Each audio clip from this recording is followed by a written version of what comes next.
Buenos días a todos y a todas quienes nos acompañan en Chile. Buenas tardes a todos quienes nos acompañan desde Europa. Hoy queremos dar comienzo al ciclo de webinarios denominados Diálogo Chile-Unión Europea, organizados por la Comisión Mixta Parlamentaria del Congreso Nacional de Chile y el Parlamento Europeo, la Biblioteca del Congreso Nacional y la Delegación de la Unión Europea en Chile con el apoyo de Eurosocial. La primera mesa de diálogo en su sesión inicial trata sobre los temas de democracia, proceso constituyente y participación. Para inaugurar esta primera sesión inicial, nos acompaña Isabel Allende Bussi, socióloga, magíster en Sociología y Ciencia Política, la primera mujer presidenta del Senado chileno y actualmente senadora por la región de Valparaíso. Buenos días, senadora. Muy buenos días, encantada. Bueno, en primer lugar, un gran saludo y nuestro agradecimiento a aquellos que han aceptado hoy día acompañarnos como panelistas en este importante ciclo de diálogo. Yo creo que ha sido una notable iniciativa que agradecemos y que compartimos porque nos va a permitir justamente conocer más de cerca la experiencia europea y también poder intercambiar reflexiones sobre un proceso tan trascendental que se hace pocas veces en el desarrollo político de una sociedad y de un país, como es un proceso constituyente, y por lo tanto la posibilidad de conocer de cerca las reflexiones y experiencias, como dije, de académicos, intelectuales, tanto europeos como chilenos, y un tema tan trascendental como la democracia y la participación ciudadana. Por cierto que este derecho constitucional de los países europeos es rico y diverso, y así las distintas corrientes de pensamiento, campos que no hay duda han hecho grandes aportes y que tenemos que considerar. En Europa, donde nacieron la idea de la Ilustración, que resaltaron la importancia de contar con una carta fundamental que permita reconocer derechos fundamentales, sobre todo evitando abusos del Estado y que los diversos poderes deben tener un equilibrio entre ellos. Creemos que una nueva Carta Magna tiene que responder a los valores y principios de una sociedad que ha cambiado en los últimos 40 años y que nunca se sintió identificada con esta constitución, obviamente impuesta en plena dictadura. Esto fue demostrado recientemente en el plebiscito que se llevó a cabo, que cerca del 80% de los ciudadanos se manifestó por tener una nueva constitución. Las constituciones se vuelven obsoletas cuando se convierten en obstáculos en un modelo que contradice la voluntad de la ciudadanía e impide, por ejemplo, que los derechos sociales puedan ser garantizados. El problema de legitimidad de la Constitución se hizo evidente a través de las manifestaciones multitudinarias que tuvimos en el año 2019 y parte del 2020, que demostraron su malestar por el desamparo y la discriminación en sistemas como salud, pensiones y educación fundamentalmente. La democracia tiene un principio ético que es el reconocimiento de la igualdad de los integrantes de la sociedad. Si bien es la regla de la mayoría, esta mayoría, por cierto, tiene límites. Es decir, no puede desconocer ni atropellar los derechos y la igual dignidad de la minoría, lo que tiene que estar garantizado en la Constitución. La iniciativa de una nueva Constitución política ha sido anhelo de sectores progresistas, siendo parte incluso del programa de los primeros gobiernos de la Concertación, que nunca pudo concretarse. El tema que hoy se abordará en esta mesa dice relación con cuestiones que son fundamentales, como decíamos, como la democracia y la participación. Hoy, nuestra ciudadanía nos pide que ampliemos la democracia representativa actualmente vigente, incorporando algunos mecanismos de democracia directa. Esto no es posible con la actual Constitución. A nivel internacional, encontramos ejemplos de mecanismos de democracia directa, como el referéndum y la iniciativa popular de ley, que serían complementos de la democracia representativa. Como dice Norberto Bobbio, considera que debe haber un equilibrio entre la democracia representativa y estos mecanismos. Siguiendo esa lógica, tengo la convicción que la participación ciudadana es esencial en este proceso constituyente. De no considerar esta participación, corremos el riesgo de secuestrar este rico debate que se va a iniciar y podría poner en cuestionamiento la legitimidad de esta nueva Carta Fundamental. Por eso yo espero que abramos a la existencia de cabildos ciudadanos en barrios, que haya sesiones de los convencionales elegidos para redactar esta nueva Constitución en las distintas regiones. En fin, hay que buscar los más diversos mecanismos que permitan ampliar para que no solo sean estos 155 convencionales elegidos, sino que la ciudadanía tenga de por sí un espacio de participación. Es importante también, no puedo dejar de referirme a la debilidad de los partidos políticos, donde hoy la ciudadanía busca otros canales para expresar sus demandas. No obstante, creo que los partidos políticos son necesarios, siempre que sean capaces de procesar y resolver adecuadamente y acertadamente los anhelos ciudadanos. Perfeccionar la democracia significa descentralizar el Estado, entregando más autonomía a las regiones, incorporando mecanismos de participación directa en instancias tanto regionales como locales. Debemos abordar la probidad y transparencia como principios básicos. Temporalidad de cargos públicos, provisión de la reelección consecutiva, prohibir puertas giratorias que permite a políticos y funcionarios transitar sin restricción entre el sector público o privado, en fin, fortalecer mecanismos de control en todos los poderes estatales.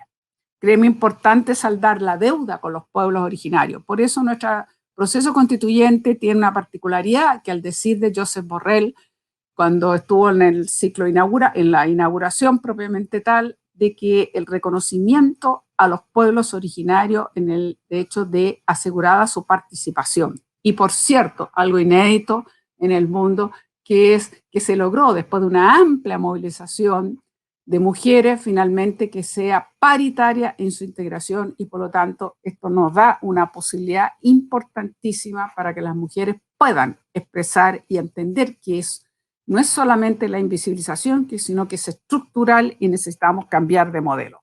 Finalmente, tenemos claro que hay que tratar de buscar en esta nueva constitución una nueva contrato social, una nueva arquitectura. Para nosotros es fundamental llegar a un Estado social de derecho que realmente garantice la protección social, el bienestar, con amplia cohesión social. Estas son tareas pendientes. Necesitamos fortalecer nuestra democracia y fortalecer esa cohesión social. Y eso se va a lograr en la medida que vayamos dejando atrás las desigualdades y logremos un nuevo modelo de desarrollo sustentable con absoluto respeto y garantía a los derechos humanos, al medio ambiente. Este tiene que ser nuestros objetivos de nuestra Carta Fundamental. Yo quiero agradecer a todos y cada uno nuevamente de los panelistas. Disculparme que solamente podré estar en una parte de este tan importante intercambio de experiencia, lamentablemente por tema de agenda. Pero desde ya, como digo, valoro enormemente esta iniciativa, felicito entonces no solo a la biblioteca, sino al Grupo Parlamentario Unión Europea Chile. Y un gran saludo afectuoso, sobre todo para nuestros panelistas internacionales que nos acompañan. Muchas gracias, senadora Allende. Para cerrar esta breve inauguración, quiero dejar con ustedes a Felice Saqueo, jefe de la Unidad de Operaciones de América Latina y el Caribe de la Comisión Europea. Felice. Muchísimas gracias. Buenos días a todos. Buenas tardes a los colegas que están en esta parte en Europa. Y quiero, antes que todo, agradecer a los coorganizadores, la Biblioteca del Congreso Nacional, la Cámara de Diputados, el Senado, AGESID, la delegación, los colegas y amigos de la delegación de la Unión Europea en Chile y el equipo de nuestro programa Eurosocial Plus. Es verdaderamente, como lo ha dicho ya la senadora, y además es un honor abrir este primer encuentro junto a la senadora Allende. Es un placer para mí poder abrir la primera mesa técnica del ciclo de webinarios Chile-Unión Europea sobre democracias, proceso constituyente y participación. Creo que este tipo de diálogo, este tipo de proceso va a tener, digamos, la atención de varias partes, cómo se está desarrollando un proceso constitucional que desembocará a una nueva Carta Magna, una nueva constitución que definirá un nuevo marco de convivencias para los ciudadanos chilenos y las ciudadanas chilenas. Los procesos constituyentes suelen ser clave para una sociedad porque hacen referencia a un momento fundacional o refundacional del sistema político. Y como lo señaló el alto representante de la Unión Europea en el acto del lanzamiento de la semana pasada, este proceso tiene que ser y será innovador por ser el primero en contar con una convención paritaria y la participación de los pueblos indígenas con escaños reservados. De las 6 temáticas que se han priorizado para este ciclo de webinarios, la primera mesa se inicia conversando sobre 3 ejes que difícilmente se pueden disociar. Son muy, digamos, correlados todos: democracia, proceso constituyente y participación. Una nueva constitución supone una óptima oportunidad para mejorar el funcionamiento de la democracia en 2 momentos claves. Primero, en el mismo proceso de elaboración y aprobación popular del texto constitucional, que idealmente tiene que alcanzar el mayor grado de participación y consenso de la ciudadanía. Eso es muy importante. Segundo, la nueva regulación que contenga como norma suprema, mejorando los mecanismos tanto de representación como de democracia directa. La crisis de representación política no es un proceso o un tema que es nuevo ni es exclusivo del Chile. Sin embargo, el tema cobra una relevancia particular en la actualidad por la agudeza y la característica propia del encanto democrático experimentado en instituciones en diferentes partes del mundo. En Chile, por diferentes razones, nuevas demandas, insatisfacción o mayores expectativas, la ciudadanía ha expresado que quiere trabajar en un nuevo pacto social.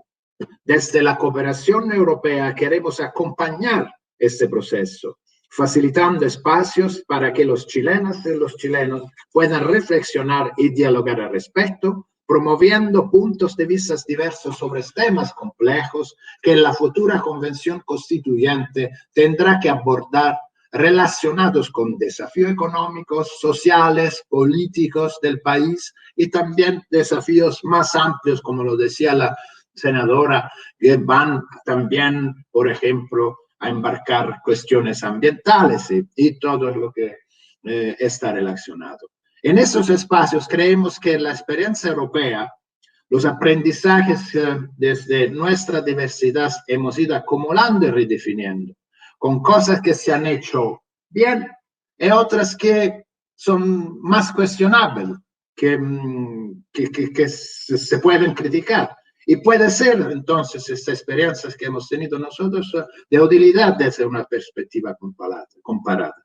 Las iniciativas que hemos llamado Foro Chile y Unión Europea, en el marco de la cual se realizará este ciclo de webinarios y de otras actividades, está liderada por la delegación de la Unión Europea y apoyada por el programa financiado de la Comisión Europea Eurosocial Plus. Eurosocial Plus representa las características de la cooperación europea: innovadora, flexible, basada en relaciones de confianza y respondiendo a las distintas realidades y agendas comunes. Como reflejo de estas filosofías, el servicio a cargo de la cooperación internacional en la Comisión Europea, y es un honor estar aquí con el nuevo título, porque ahora la Dirección General de la Cooperación Internacional ha sido rebautizado como International Partnership, alianzas internacionales. Y esto es importante. Este cambio de nombre traduce nuestro trabajo lado a lado, codo a codo con nuestros socios, actuando y dando respuesta, ayudando a dar respuestas de manera coordinada con los Estados miembros de la Unión Europea en el espíritu de un equipo Europa verdadero. Eurosocial es un programa fundamental y marco de la Comisión Europea. Ya lleva 15 años promoviendo intercambio entre la Unión Europea y América Latina para tener sociedades más equitativas, que es la base para construir un verdadero contrato social. Una de sus fortalezas ha sido su capacidad para construir consensos en torno a políticas públicas que mejoran la cohesión social. de ese respeto mutuo, generando un capital de confianza y cercanía con las instituciones con las que trabaja. Entonces, le deseo mucha suerte y un éxito en ese proceso constituyente. Es un placer acompañarlo. Seguiremos muy atentos. Estamos seguros de que ese proceso marcará un hito por la historia del constitucionalismo. Yo también tengo que excusarme porque no será posible estar con ustedes por la continuación, pero mi equipo y los colegas, además de la delegación de la Unión Europea, estarán ahí y los saludo a todos con mucho cariño. Muchísimas gracias. Bueno, agradecemos a ambos por inaugurar esta sesión. Entendemos que deben continuar con sus múltiples actividades y damos paso inmediatamente a las ponencias de los panelistas chilenos que nos acompañan hoy día. En primer lugar, quisiera presentarles a Pamela Figueroa Rubio, politóloga, doctora en estudios americanos de la Universidad de Santiago, académica de la Facultad de Humanidades de la misma universidad, miembro de la Mesa Técnica del Proceso Constituyente del 2019, coordinadora académica del Observatorio Nueva Constitución e integrante del Consejo Asesor del Observatorio de Reformas Políticas para América Latina. Su ponencia del día de hoy se denomina Chile y el camino hacia una nueva constitución, la Convención Constitucional. Adelante, Pamela. Bueno, muchas gracias, muy buenos días a todas, a todos. Quiero en primer lugar felicitar la iniciativa, este diálogo entre la Unión Europea y Chile, y el compromiso tan importante también del Congreso de Chile y la Biblioteca del Congreso. Bueno, yo quiero fundamentalmente referirme a cómo llegamos a la Convención Constitucional, ¿ya? Y sobre eso, por eso la ponencia se titula El camino hacia la nueva Constitución, la Convención Constitucional, y quiero señalar ahí como tres cuestiones fundamentales. Lo primero es que la Convención Constitucional, como ya se ha señalado en la presentación de esta mesa, es un hito histórico en nuestro país, ya sin duda significa no solamente un hito histórico, sino lo que desde la ciencia política denominamos una coyuntura histórica, es decir, un momento en que las posibilidades de generar cambios profundos en nuestro sistema político y desde la constitución política a nuestro modelo de desarrollo económico y social están ahí. Tenemos esa ventana de oportunidad. Es una coyuntura histórica, además, que resuelve una crisis social y política que probablemente vimos con mucha más nitidez en octubre del año 2019, pero que viene ya desde el año 2010 probablemente en adelante, de una manera institucional. Y creo que eso también es importante destacarlo y creo que es lo que ha generado tanto interés de la comunidad internacional en el proceso constituyente chileno, que se sale de una crisis política y social, se busca un camino de salida a través de un mecanismo institucional y democrático. Y en tercer lugar, que ya lo señalaba recientemente el representante de la Unión Europea, la Convención Constitucional de Chile es una innovación democrática muy importante.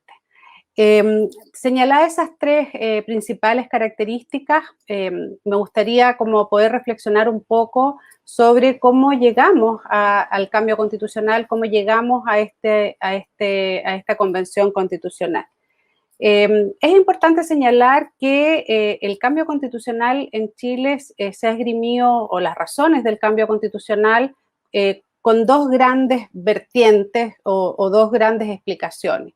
Uno es lo que se ha tendido a llamar la legitimidad de origen, es decir, tenemos una constitución política vigente que a pesar de los cambios tiene un origen autoritario y eso la marca en ciertos aspectos que voy a señalar a continuación, pero hay una segunda vertiente de análisis y explicación que tiene que ver con la teoría más bien de la modernización institucional, es decir, la sociedad chilena ha cambiado a un nivel y a un ritmo que requiere una actualización institucional. Entonces, esas serían como las dos grandes explicaciones de por qué Chile requiere el cambio constitucional y creo que es importante señalarlo para entender, uno, por qué es tan importante este mecanismo institucional, innovador, que surge además de la ciudadanía y de un acuerdo político amplio, pero también para poder entender cuáles son los aspectos que esa convención constitucional tiene que abordar o tiene el desafío de abordar y por qué estos dos ámbitos son tan desafiantes para la democracia chilena hoy día. Cuando uno habla en general de la legitimidad de origen, del problema de la legitimidad de origen de la Constitución, me gustaría como relevar uno de los aspectos, que en general la Constitución Política de 1980 surgió con una gran desconfianza hacia la política y hacia la ciudadanía.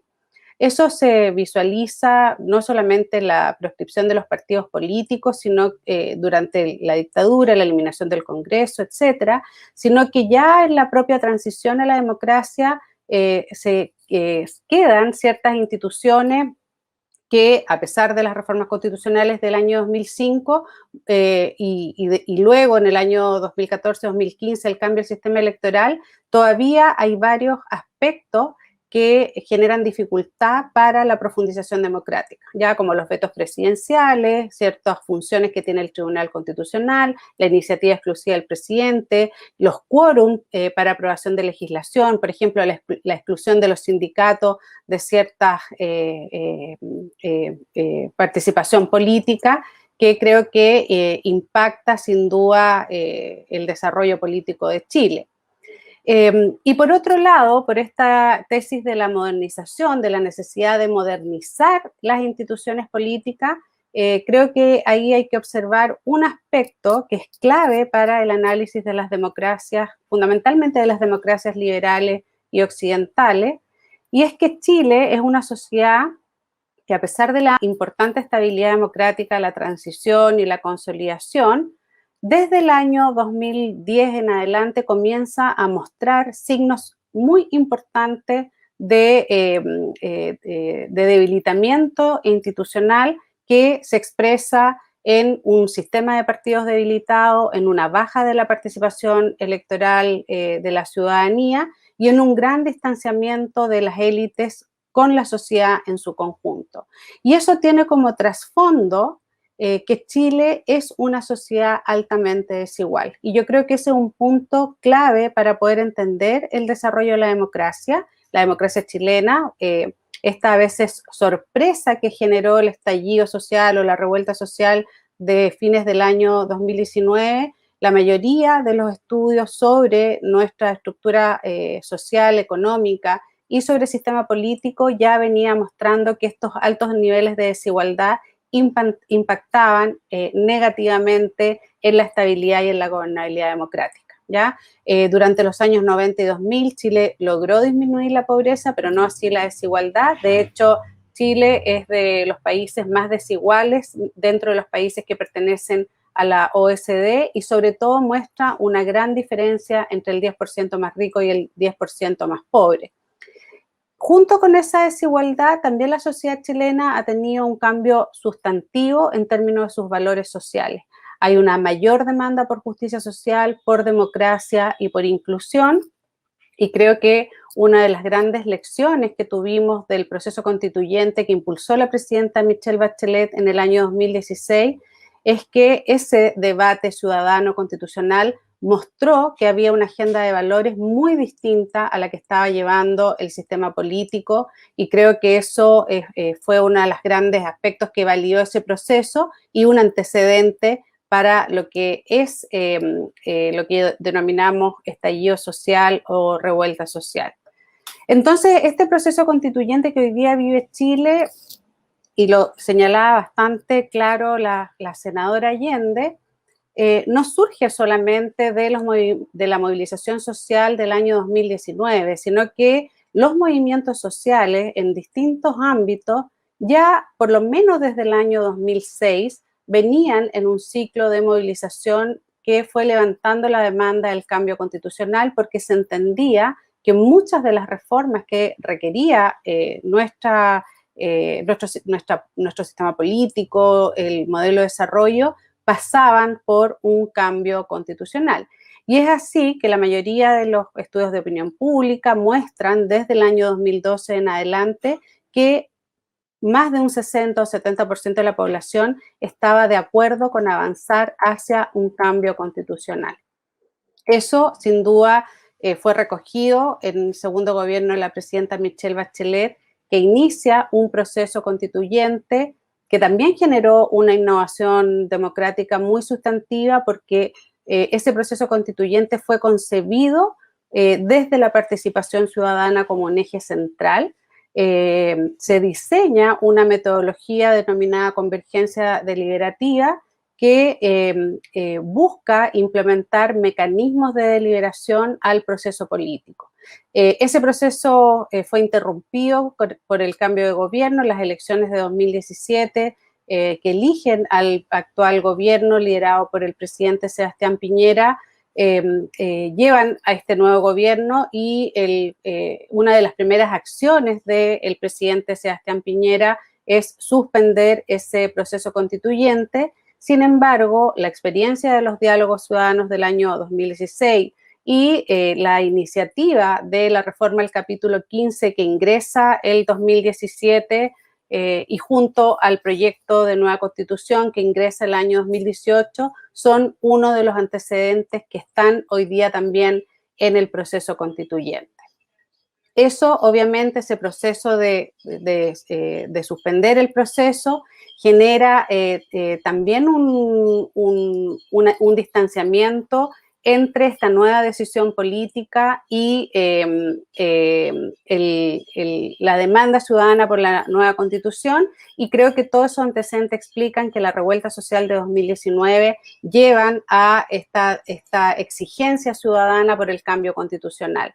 El acuerdo político de noviembre de 2019 permite este camino constitucional que es altamente participativo. Probablemente, si uno lo mira en perspectiva comparada, el tener un plebiscito de entrada, un proceso de debate constitucional y un plebiscito ratificatorio es un proceso que es altamente participativo en términos electorales. Que la convención sea paritaria, que cuente con 17 escaños reservados, que incorpore a los independientes en un nivel de competencia de mayor participación con los partidos políticos, distinto a como son otras elecciones en Chile. Me parece que también eso es una innovación y al mismo tiempo un desafío, porque de las candidaturas inscritas a la convención cada vez tenemos más candidatos independientes y eso se ha reflejado en esta inscripción. Pero los desafíos de esa convención no terminan ahí, y yo creo que la reflexión que uno tiene que hacer ahora, y voy a ir cerrando en razón al tiempo, es que el debate constitucional, que sin duda va a relevar temas como el rol del Estado, los derechos sociales, la reforma al sistema, a la forma de gobierno y la incorporación de mecanismos de democracia directa, se tiene que dar también en un contexto de que la participación pública incidente debe estar presente durante el proceso de la Convención Constitucional. La legitimidad que da la paridad, los escaños reservados y la participación de partidos políticos e independientes debe ir acompañado de mecanismos de participación incidente de la ciudadanía que se den en el proceso y que se reflejen después en el contenido constitucional.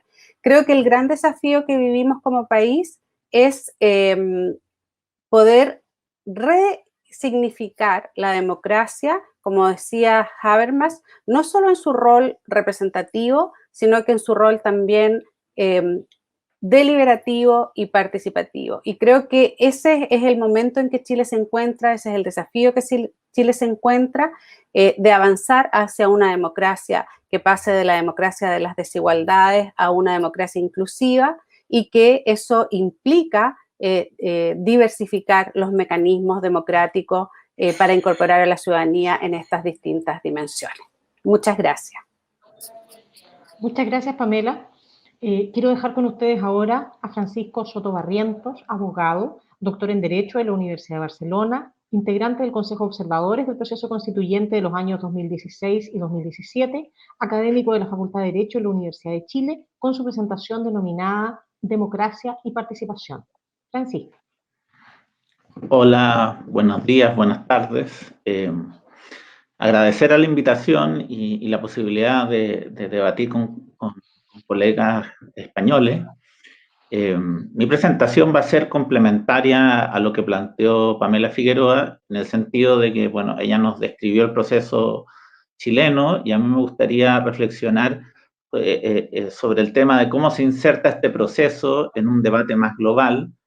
En el mundo se vienen sucediendo cada vez más frecuentes reemplazos constitucionales y estos reemplazos tienen la característica de hacerse en democracia y básicamente para enfrentar temas de crisis de legitimidad de las instituciones, lo que supone hacer un hito que permita justamente conectar a la ciudadanía con las instituciones. Y básicamente la participación en los procesos constituyentes se transforma en una herramienta clave, ¿no? Y al hablar de participación, creo que es importante, y esto un poco porque nos tocó ver las presentaciones que van a hacer los colegas españoles, es importante clarificar que el debate de participación no es un debate, un solo debate, sino que a lo largo de la historia se ha ido construyendo en un diálogo global que tiene temáticas particulares, ¿no? Y es un poco lo que quiero desarrollar. El debate sobre participación en procesos constituyentes es un debate que tiene larga data, pero que no necesariamente tributa con los otros debates de participación, y eso es bien interesante poder verlo. Así que voy a compartir pantalla. No sé si se está viendo, espero que sí. Si no, me dicen. Lo que yo quisiera hacer ver de alguna manera, que los debates de participación... ¿Se ve? Todavía no. Entonces, algún problema tengo.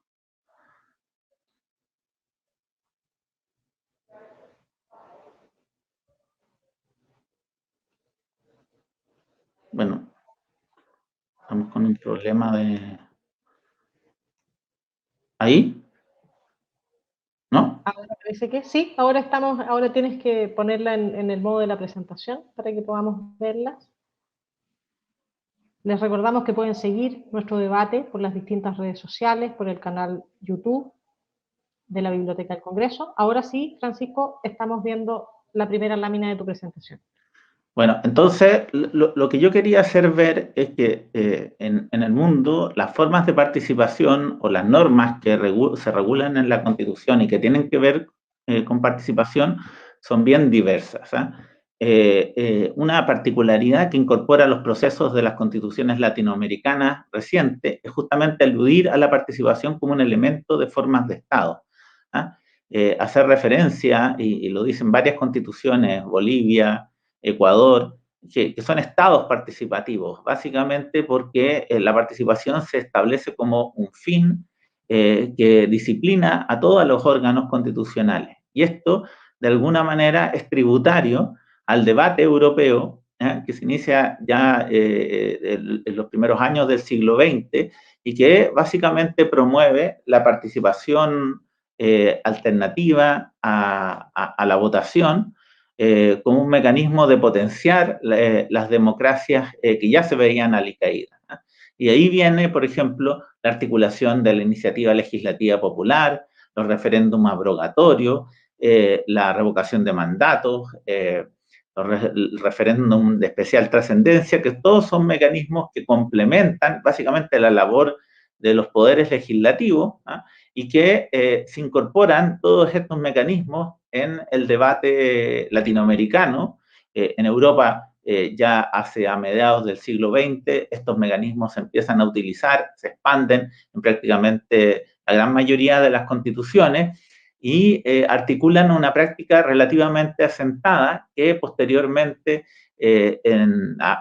¿cómo se llama? En las constituciones latinoamericanas se incorporan y pasan a formar parte de esto que se considera una cierta forma de Estado. Este debate, que tiene que ver con la crisis de la democracia, que tiene que ver con el fortalecimiento de los partidos políticos y de los congresos, no necesariamente se conecta con el debate que surge sobre participación en gestión pública.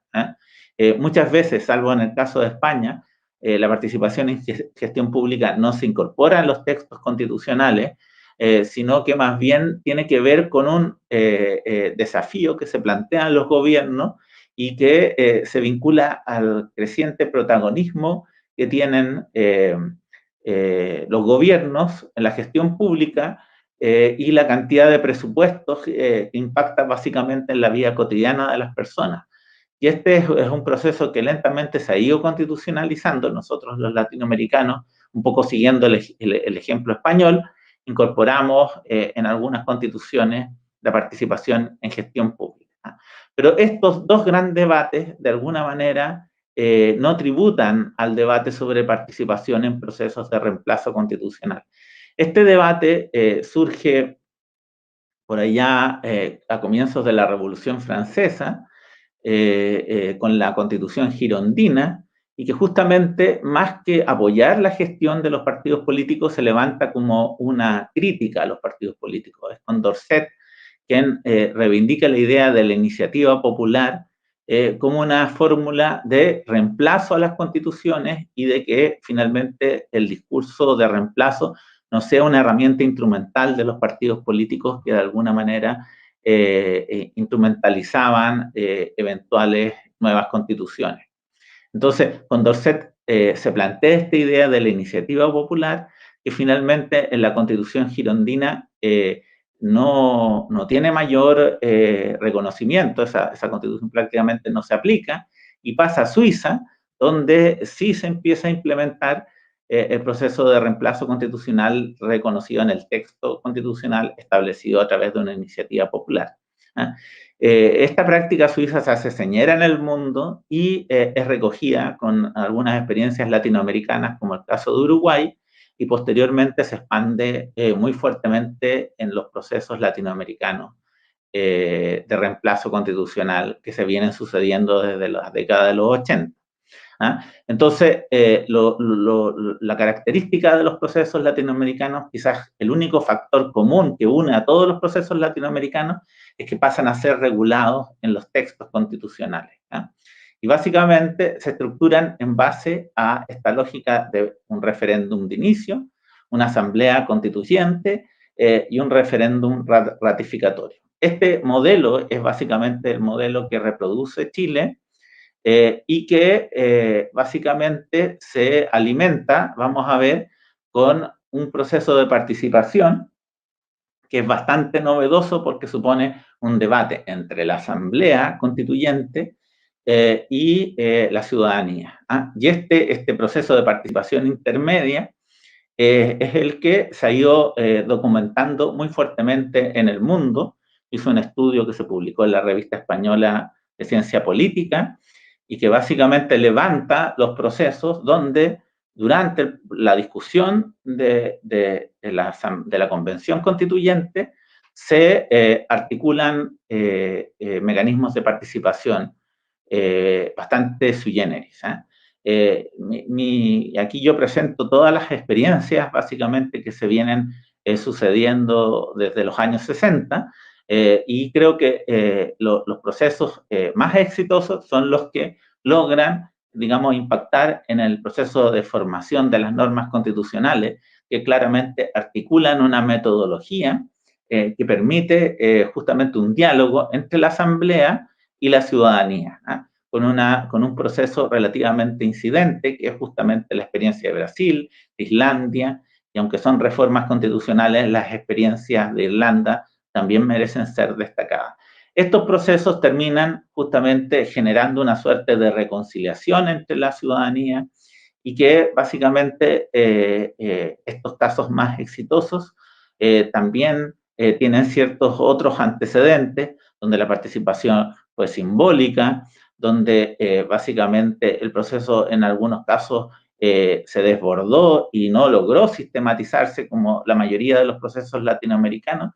Y hay otros casos que, si bien se logró, establecer o articular una metodología, no se logró una sistematización que básicamente tuviera impacto en la Constitución que eventualmente se termina aprobando, donde ahí se inscriben la mayoría de los procesos participativos, y yo creo que ese es el gran desafío que tiene Chile, poder justamente articular una metodología que logre efectivamente sentir que las personas que están acompañando este proceso se sientan integradas y acogidas.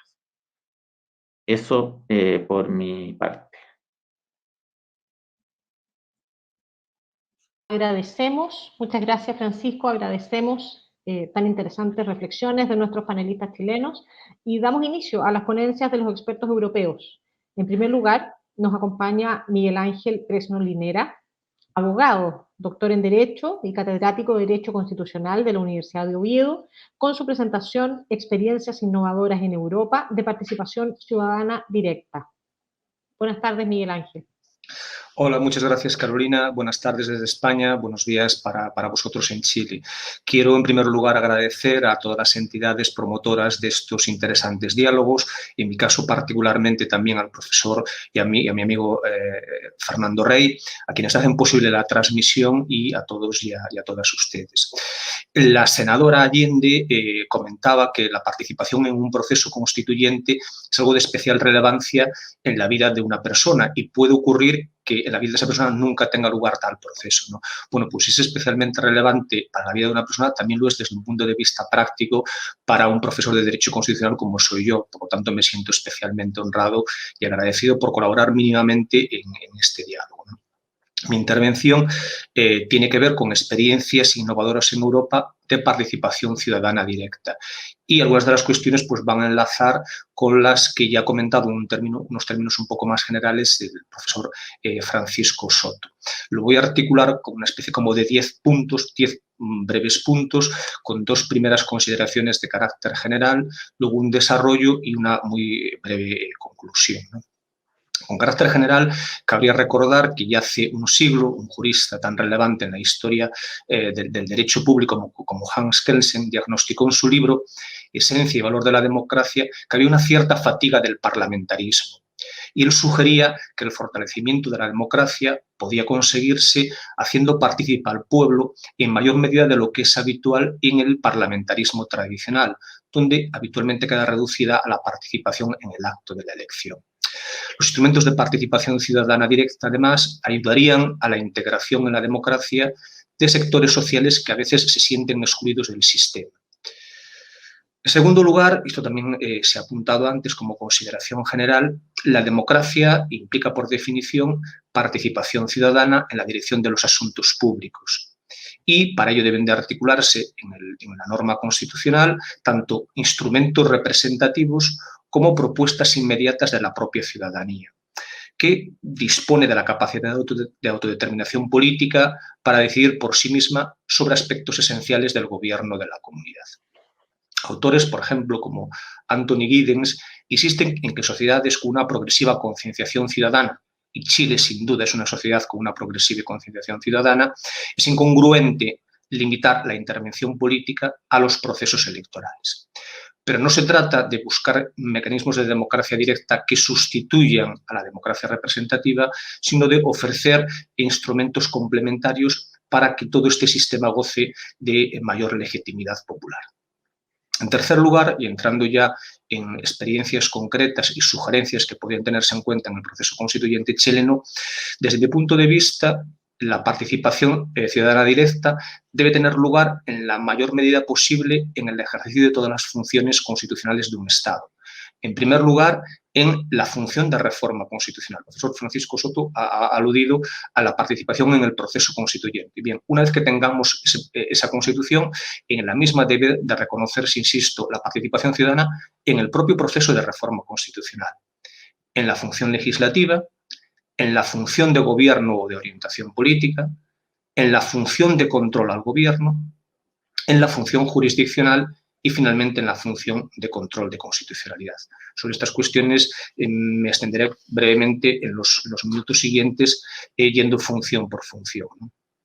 Por tanto, como cuarto punto quería destacar que si un texto constitucional, si un nuevo texto constitucional no prevé la participación ciudadana en su reforma, yo creo que se estaría prescindiendo de un canal comunicativo óptimo entre la sociedad y las instituciones. Por tanto, desde mi punto de vista, esa participación debería tener lugar en diferentes momentos. Por tanto, habría primero que reconocer, desde mi punto de vista, una eventual nueva Constitución chilena, la iniciativa ciudadana para reformar la Constitución. Y eso permitiría activar el ejercicio del poder constituyente constituido, formulando unas propuestas alternativas al texto constitucional en su momento vigente y que seguramente de otro momento, si no partiesen de ese impulso ciudadano, difícilmente llegarían a ser debatidas. Esta fórmula existe, por citar algunos ejemplos europeos, en Suiza se puede iniciar un proceso de reforma constitucional, cumpliendo estos requisitos se puede iniciar un proceso de reforma constitucional. En segundo lugar, es importante que la iniciativa ciudadana también encuentre eco en el debate de reforma de esa propuesta. Y, por tanto, ahí había también que articular la participación ciudadana, promoviendo, por poner dos ejemplos, la participación en el debate parlamentario de esa reforma de representantes de quienes hubieran promovido la iniciativa de reforma constitucional y dando audiencia a diferentes sectores sociales. Finalmente, la participación ciudadana también debería concurrir para la aprobación o no de la propuesta de reforma, a través de un referéndum, es decir, un referéndum de ratificación o no de la reforma constitucional.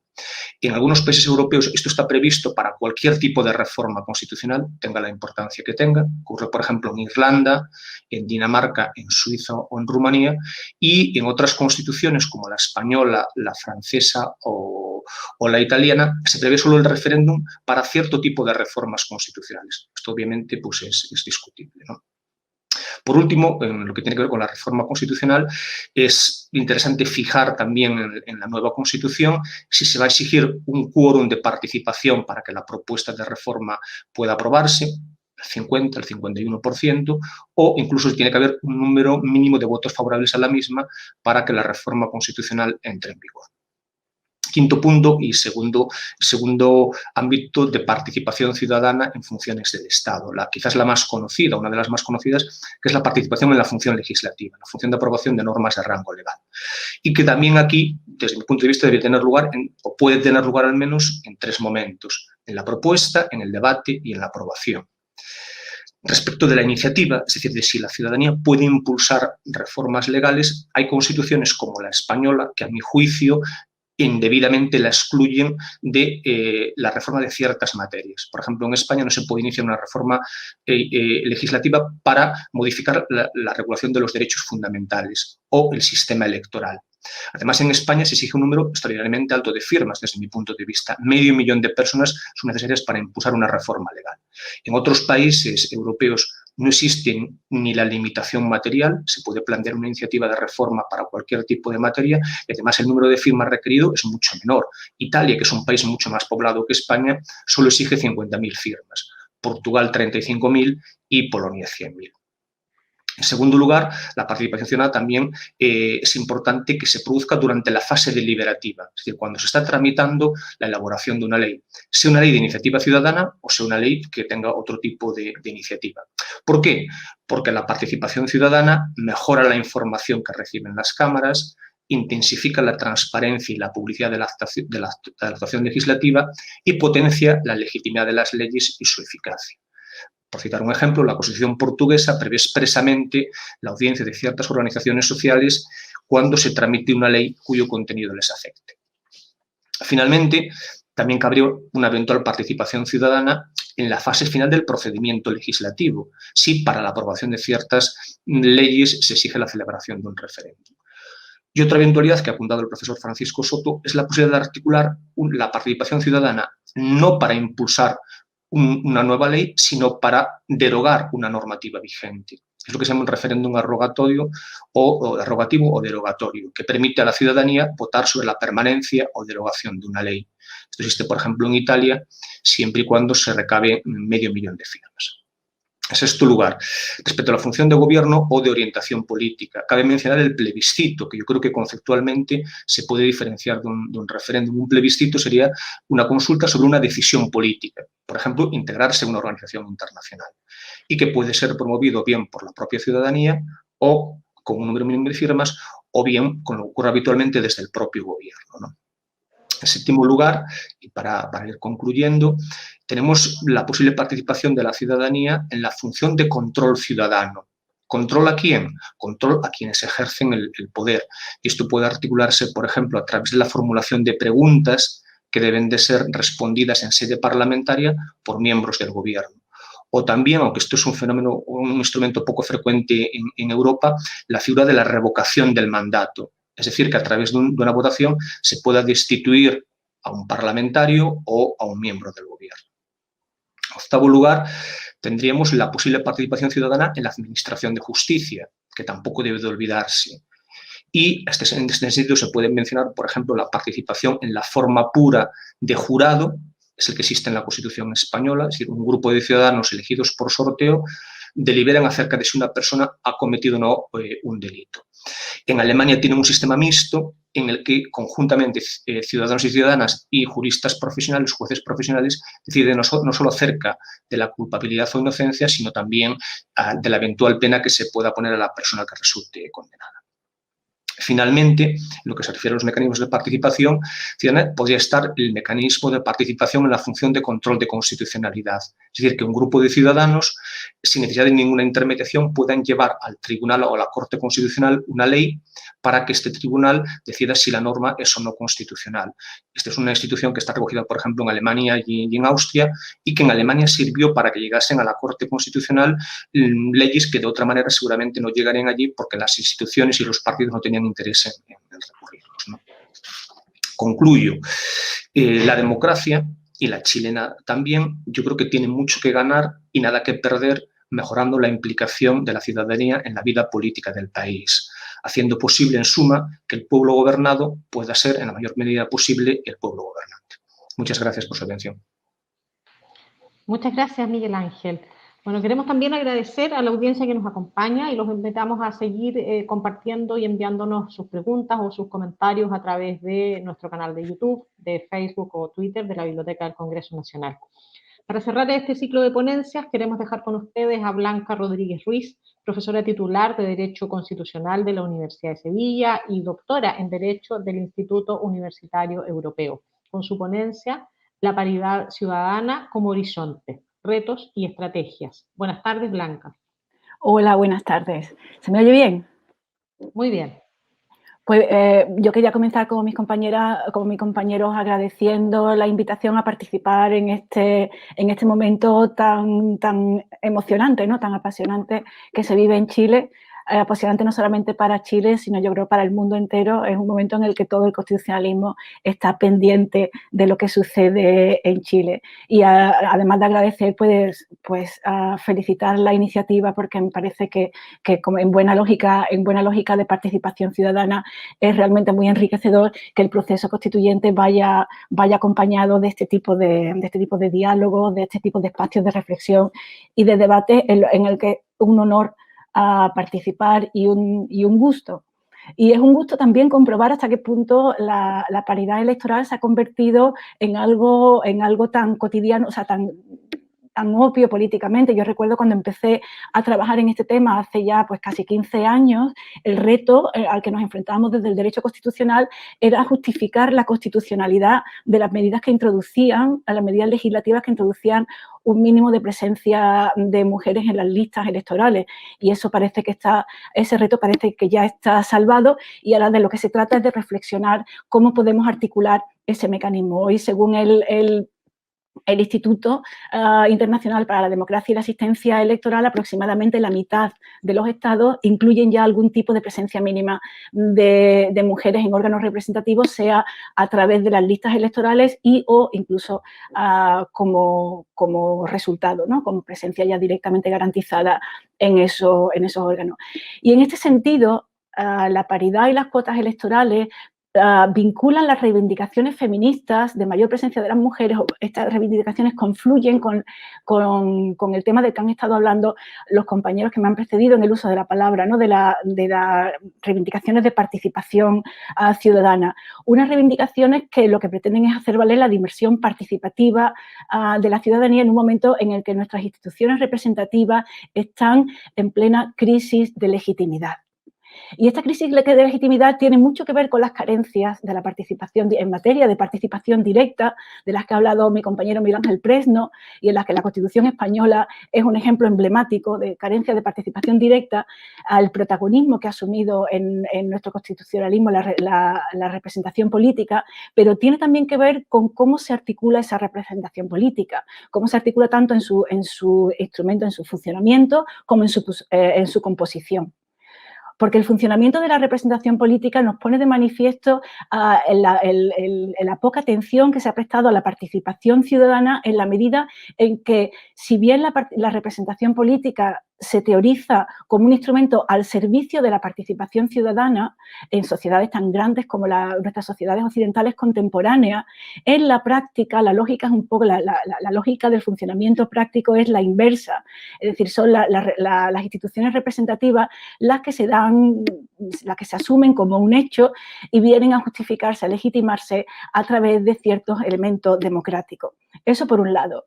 Y por otra parte, la composición refleja en buena medida cuál es el perfil de la esfera pública desde los orígenes del Estado, que es un perfil que responde a un modelo de ciudadano, a un perfil ciudadano muy específico, que lo que aquí nos interesa es un perfil masculino. Entonces, la introducción de las cuotas y de la paridad electoral cuota y o paridad electoral es un punto de confluencia entre reivindicaciones feministas y reivindicaciones participativas democráticas, que nos ponen sobre la mesa hasta qué punto ambas reivindicaciones son coincidentes. Se trata de corregir el perfil, en el caso de paridad o cuotas electorales, de corregir el perfil masculino del espacio público representativo.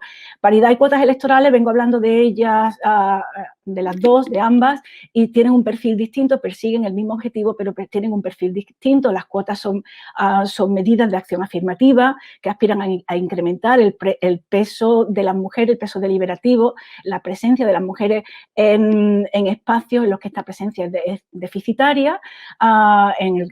Estamos hablando del espacio público representativo, del espacio público político. Se trata de eso, de incrementar el peso deliberativo de las mujeres en este espacio, porque, como decía, es deficitario en él. La paridad, sin embargo, por otra parte, a lo que aspira es a redefinir ese espacio público.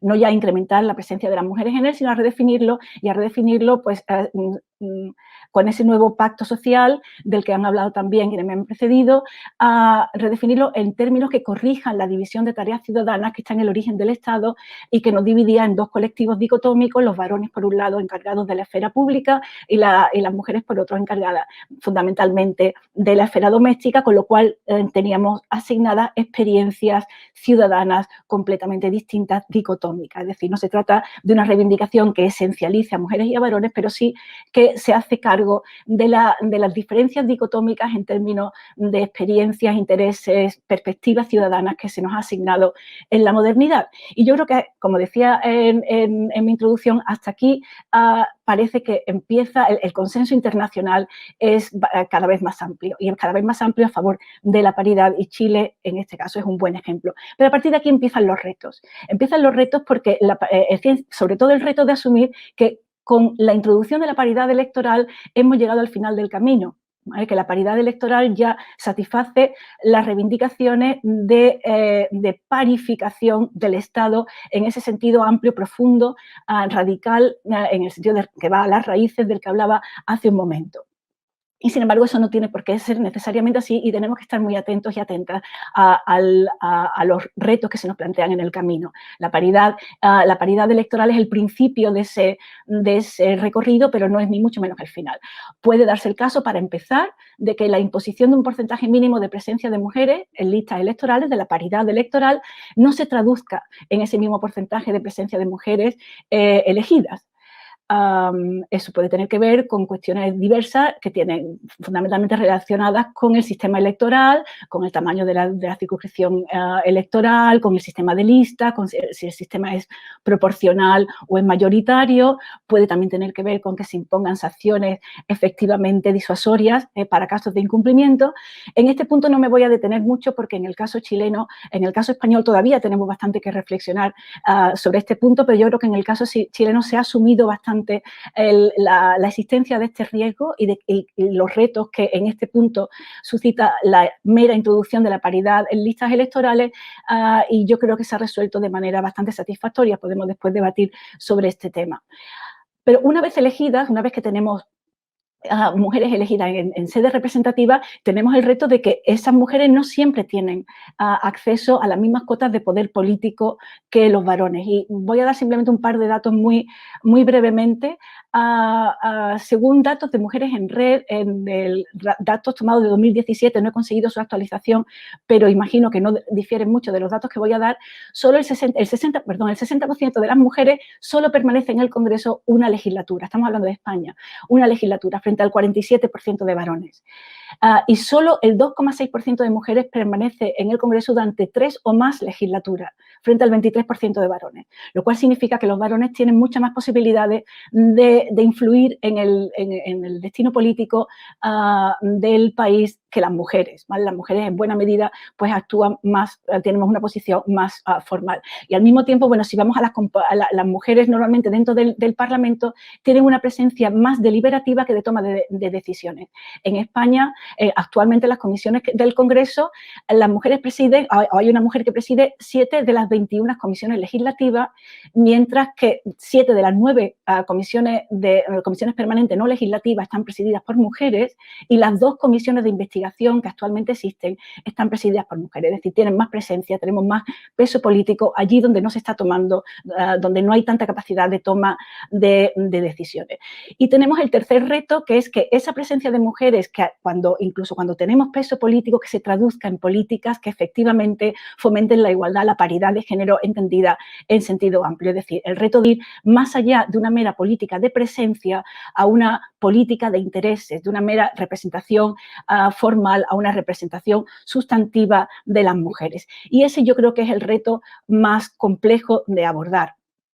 Se me ocurren, así voy a hacer un par de sugerencias muy brevemente sobre las que podemos debatir más adelante. Una, yo creo que está asumida en muchos países, desde luego en Chile y en España, es que hay una comisión específica de igualdad, se llama en España, de género y equidad, se llama en Chile, pero sería interesante que hubiera un observatorio parlamentario, interior al Parlamento, que vigile la transversalidad de la aplicación de la perspectiva de género, el gender mainstreaming. En España tenemos una política bastante deficiente de impacto de género, que no es exactamente lo mismo que el gender mainstreaming, que además se aplica de manera bastante deficiente y en sede ejecutiva, no en sede parlamentaria. Sería interesante introducirlo. Y el reto, yo creo que por excelencia, es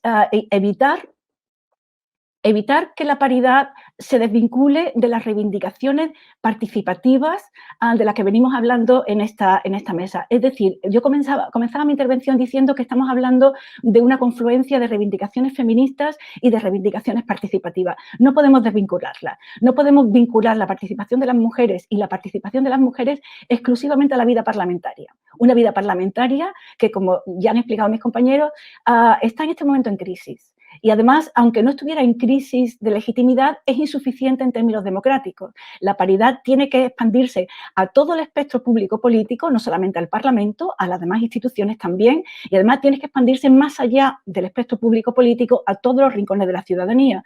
Y, por supuesto, tiene que impregnar los mecanismos que articulemos de participación política directa. Si no, estaremos reduciendo la paridad de sexo-género, la participación política de las mujeres, a una institución cuyo peso político relativo será cada vez menor. Estaremos ayudando a legitimar con nuestra presencia una institución que está, digamos, estructuralmente en crisis de legitimidad democrática, al menos tal y como hoy está diseñada, lo cual nos obliga necesariamente a introducir medidas que fomenten la paridad, la presencia de las mujeres en el foco del poder político, que son los partidos políticos. Con lo cual vuelvo, y ya con esto termino, a cerrar el argumento con el que empezaba mi intervención, de que la paridad es la paridad de las listas electorales, incluso la paridad de presencia de mujeres en órganos representativos, es el principio del camino. Es el principio del camino hacia la redefinición del Estado en términos paritarios, ni mucho menos es que con ella hemos llegado a esa meta. Muchas gracias. Muchas gracias, Blanca. Damos inicio a partir de este momento a un espacio de debate en el que presentaremos a nuestros invitados e invitadas un conjunto de preguntas surgidas de quienes han seguido este diálogo.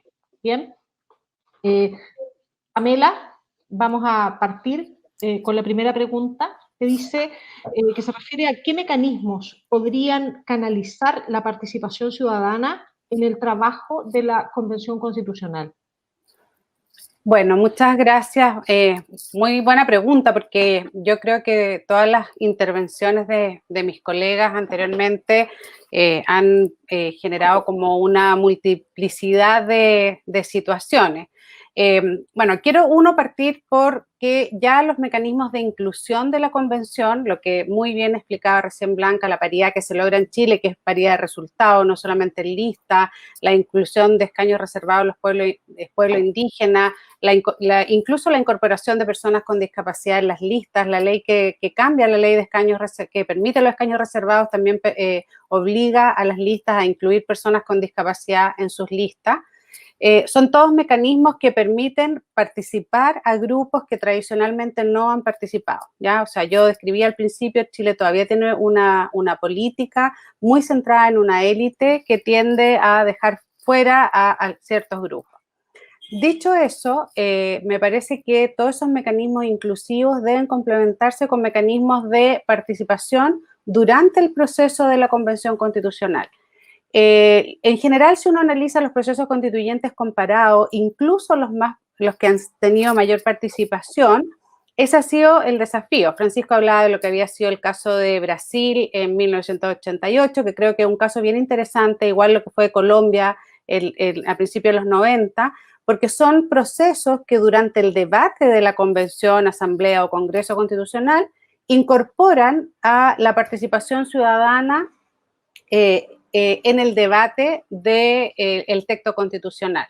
Hay otros mecanismos, por ejemplo, como fue el caso de Islandia y otros, pero me parece que en el caso de Chile, donde ya tenemos esta convención constitucional que va a ser bastante inclusiva, tenemos que esperar cómo van a ser los resultados de las elecciones el 11 de abril, nosotros ya tenemos una experiencia de participación constitucional, que fue los diálogos ciudadanos del año 2016, ya mediante un mecanismo que se llamó convergencia deliberativa, donde las personas en distintas modalidades, a través de una consulta individual, de encuentros locales autoconvocados y de cabildo, las personas se pudieron reunir a partir de una pauta o guía de conversación de temas constitucionales, y los resultados de esas conversaciones se sistematizaron y se fueron entregando. El problema del 2016 es que no hubo el acuerdo político para pasar a la fase de la deliberación, es decir, a establecer un órgano distinto al Congreso para la deliberación constitucional.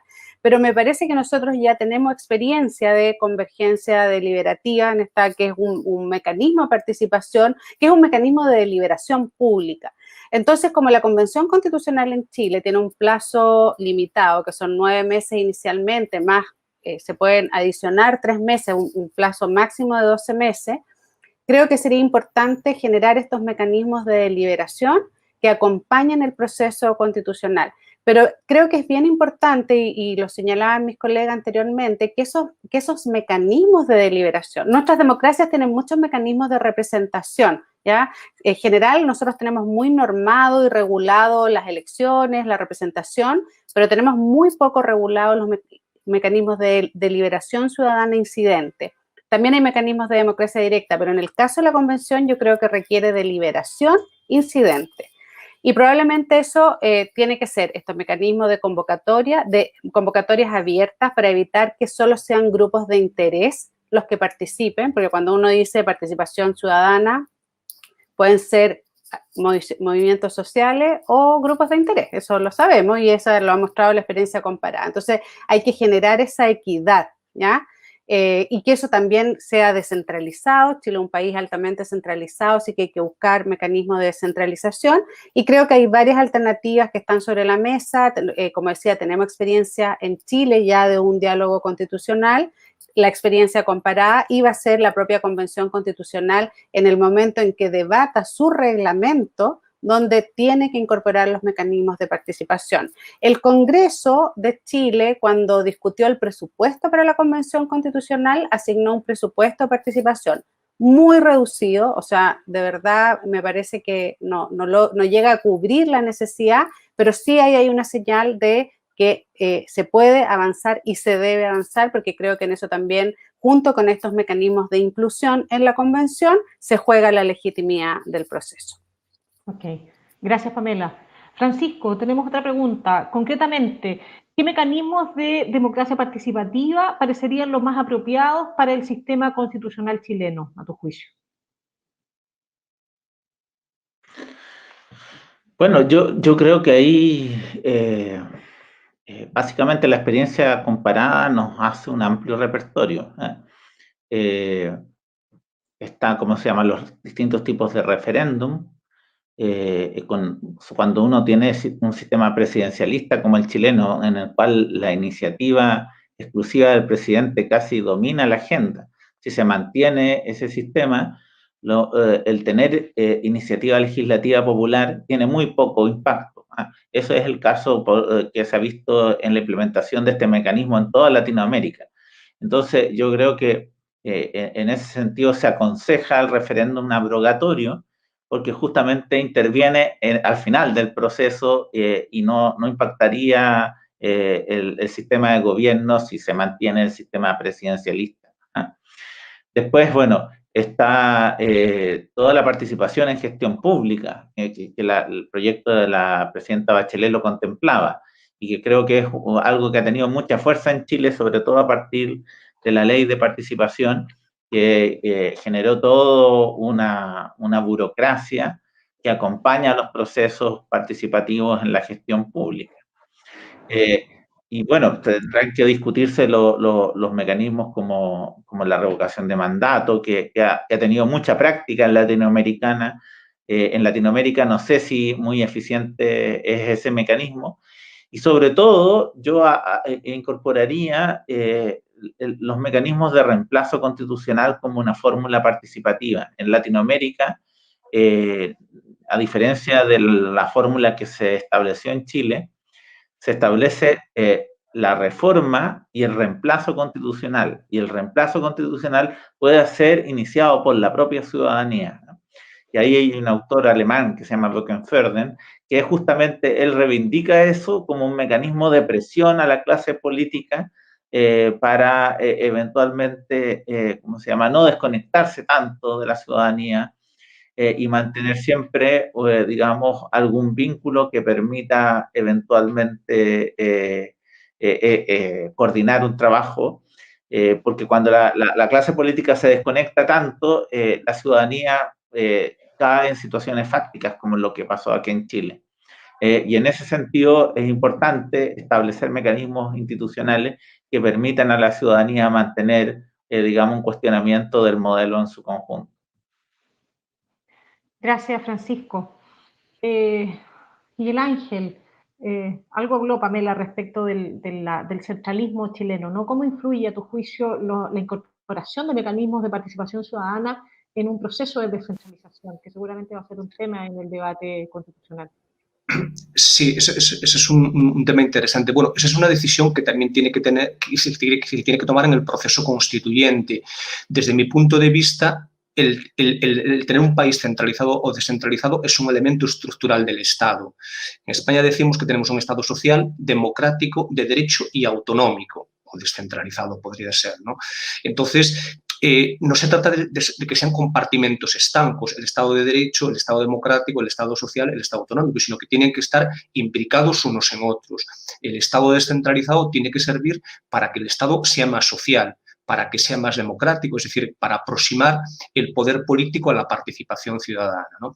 Y, desde luego, el sistema descentralizado también tiene que ser democrático, en el sentido de que la ciudadanía debe elegir a los representantes municipales, a los representantes provinciales, etcétera, etcétera, ¿no? Entonces, bueno, yo lo que creo es que habría, digamos, que proyectar sobre los órganos de gobierno local o provincial los mecanismos de participación, quizás porque además ahí es donde es más fácil participar. Por una razón, en primer lugar, informativa, porque la ciudadanía tiene quizás más elementos de juicio para saber cómo se está gobernando su ciudad o su municipalidad, y porque también tiene más capacidad de influir, hay más proximidad incluso física entre representantes y representados. Entonces yo diría que se trata de un todo en el que hay que ir introduciendo elementos de participación ciudadana en el Estado de Derecho, en el Estado social, en el Estado democrático y también en el Estado de descentralización política. En España hay un debate sobre si la descentralización política ha sido buena o no. Yo creo que en general la respuesta es positiva, con independencia de que podría ser mejor, de que se puede mejorar, pero está arraigada la idea de que es mejor que el poder político, en la medida de lo posible, esté físicamente cerca de la ciudadanía. En un país tan grande como Chile, me parece que eso es especialmente relevante. Gracias. Blanca, queremos transmitirte la siguiente pregunta. ¿Qué barreras jurídicas o reales, a tu juicio, impiden en la práctica, digamos, la participación política de las mujeres chilenas? Y relacionado con esto, ¿qué nueva regulación crees tú debiese establecerse en el texto constitucional?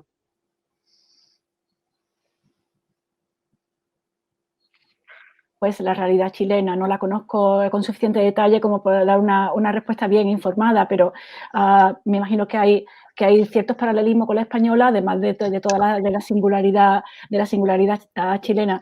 Hay, para empezar, están las socioculturales que tienen que ver con la organización del espacio público, del espacio doméstico, un espacio público que va más allá del espacio político y que tiene mucho que ver con la intersección entre el público y el doméstico, ¿no? Tenemos muy interiorizada la figura de la madre trabajadora, pero la figura del padre trabajador tiene poca institucionalización. Ahora, en España estamos empezando a construirla con una mínima paridad. Este año acaba de entrar en vigor la ley que la equiparación de los permisos de paternidad y de maternidad, lo cual va a tener mucha repercusión en todo lo demás. Yo tengo muchas esperanzas puestas en esa medida. Veremos a ver cómo funciona, pero a mí me parece que puede ser una de estas medidas transformadoras. Y aunque parezca que está alejado de la pregunta que me hacía, yo creo que está íntimamente vinculada a ella, porque la definición del espacio público, si no tenemos en cuenta su intersección con el doméstico, estamos solamente trabajando en un polo de la dicotomía, en una cara de la realidad, que la realidad tiene esas dos caras. Entonces, pues podría ser interesante que ese tema se incluyera en la Constitución chilena. Más allá de eso, yo creo que dentro de la propia lógica política hay dinámicas establecidas, porque la política está muy masculinizada, por mucho que haya paridad en listas electorales, incluso paridad de resultados, el mundo de la política está muy masculinizado. Entonces, hay dinámicas internas que habría que empezar a cambiar. A mí me parece que una ley de partidos políticos como mandato constitucional, pero bueno, como mandato constitucional lo tenemos en la Constitución y no sirve de mucho. Los partidos políticos tienen que ser democráticos, pero eso no se ha traducido en una ley que realmente imponga un funcionamiento democrático a modo de mini parlamentos de los partidos políticos, en los cuales habría que introducir también la paridad y tener en cuenta eso, hablando solamente de medidas de pura democracia. Ni siquiera estoy hablando de medidas de acción afirmativa. Esto es simplemente aplicar el principio democrático en términos paritarios, conectando con el inicio de mi intervención. Además, podemos introducir medidas de acción afirmativa teniendo en cuenta pues, que hay mujeres que tienen más problemas, pues, a lo mejor en un sistema presidencial, para conseguir un cierto número de avales para candidarse a la presidencia. Es decir, hay una serie de cuestiones que sí, a lo mejor requieren y que son más inherentes a la realidad chilena y que a mí se me escapan, por no hablar de la situación de interseccionalidad en la que se encuentran muchas muchas mujeres, ¿no? De exclusión social, de pertenencia a colectivos indígenas. Ahí ya quizás tendríamos que introducir medidas de acción afirmativa. Si hablando en términos puramente de paridad democrática, yo creo que lo que tenemos que hacer es no quedarnos con la redefinición de las cámaras de representación, cuyo peso específico en política estamos cuestionando, sino contemplar todo el espacio público en su globalidad y parificarlo. Pero como una exigencia democrática, ya digo, ni siquiera hablando de medida de acción afirmativa. Muchas gracias, Blanca. Tenemos una pregunta de Facebook que nos llegó de parte de Jorge Castillo. Dice, Pamela Figueroa anunció la inclusión. ¿Cuál será la participación de las personas con discapacidad en esta nueva Constitución? Bueno, muchas gracias a Jorge Castillo por la pregunta. La enuncié en mi intervención recién. Bueno, luego de que se reformó el capítulo 15 de la Constitución para permitir el proceso constituyente y diseñar esta convención constitucional, hubo algunas otras reformas que posibilitaron mecanismos de inclusión. Primero, la ley que permite la paridad y define el mecanismo de paridad, que también en Chile es un mecanismo bastante innovador, no sin dificultad, Blanca, de poder llegar a ese mecanismo. Y la inclusión de independientes, y luego se incorporó una nueva ley, que es la ley que determina la inclusión de los escaños reservados para pueblos indígenas, y además permite, ¿ya? O sea, promueve la inclusión de personas con discapacidad en las listas, ¿ya? O sea, hay una cuota para todas las listas de la Convención Constitucional con respecto a las personas con discapacidad, pero es una cuota en lista, ¿ya? Eso es como antes era la ley de cuota de género en Chile, pero creo que es un avance porque eso puso en el debate público, ¿ya? La necesidad de que la democracia, que creo que es el punto central de que hemos estado hablando, nosotros tenemos que profundizar la democracia mediante mecanismos concretos institucionales, de diseños institucionales, de inclusión, de paridad, y eso creo que incorporar a las personas con discapacidad es un avance en ese sentido. Esperamos también que eso no solamente implique en términos de una representación formal, sino que como en todos los otros aspectos de la inclusión, eso también incluya en el debate y en los contenidos constitucionales a las personas con discapacidad como se debe, con su reconocimiento y promoción, que me parece que también es uno de los desafíos de nuestras democracias hoy día. Gracias, Pamela. Tenemos otra pregunta de Facebook. Dice, ¿cómo proteger a colectivos sensibles donde no es fácil, por ausencia de formación y medios, que se produzca la participación? Francisco, Miguel Ángel. Bueno, la experiencia que nosotros tuvimos en el proceso que encabezó la presidenta Bachelet, yo creo que fue un proceso bien importante y bien potente de replicar, porque ahí se apostó a la idea de los procesos autoconvocados, que de alguna manera no imponía una fecha o un momento para participar, sino lo dejaba a través de una metodología bastante sencilla a disposición de los propios ciudadanos. Y eso gatilló a que participaran gente que habitualmente no participa en torno a los municipios o a las actividades propias de los ministerios y servicios. Esa forma de participar caló muy fuerte en la lógica de los chilenos, y justamente producto del estallido social, la gente se empezó a autoconvocar para debatir sobre lo que estaba pasando en Chile. Entonces, yo creo que como una práctica que se instaló en la cultura de Chile, yo buscaría replicar ese mecanismo. Gracias, Francisco. Miguel Ángel, creo que esta pregunta que también recibimos por Facebook está muy vinculada con tu trabajo sobre experiencias innovadoras, ¿no? Dice, ¿hasta qué punto la articulación de la participación por medios tecnológicos puede ser adecuada para favorecer una mayor inclusión o erigirse en barreras allí donde haya brecha en el acceso a Internet? ¿Qué te parece? Que yo pueda dar, ¿no? Eso, por ejemplo, se está planteando ahora en España. En España hemos tenido varios procesos electorales en los cuales las personas que estaban en su casa en proceso de cuarentena no han podido votar. y eso supone un menoscabo de su derecho de participación política. Entonces, se entiende que los mecanismos electrónicos pueden contribuir a favorecer la participación ciudadana. Por ejemplo, Estonia es un país en el que el voto es electrónico, pero no es electrónico como otros países del mundo que hay que acercarse a la mesa electoral. Es electrónico porque se puede votar desde tu casa, desde un computador, desde un celular.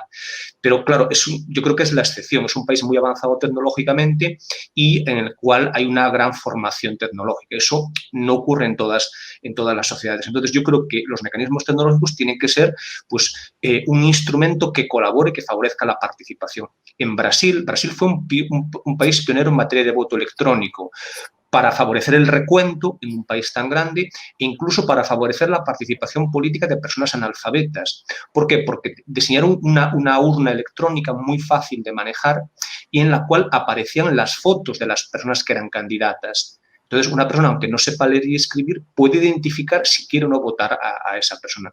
Entonces, eso fue un instrumento que acercó en la participación electoral a través de las nuevas tecnologías.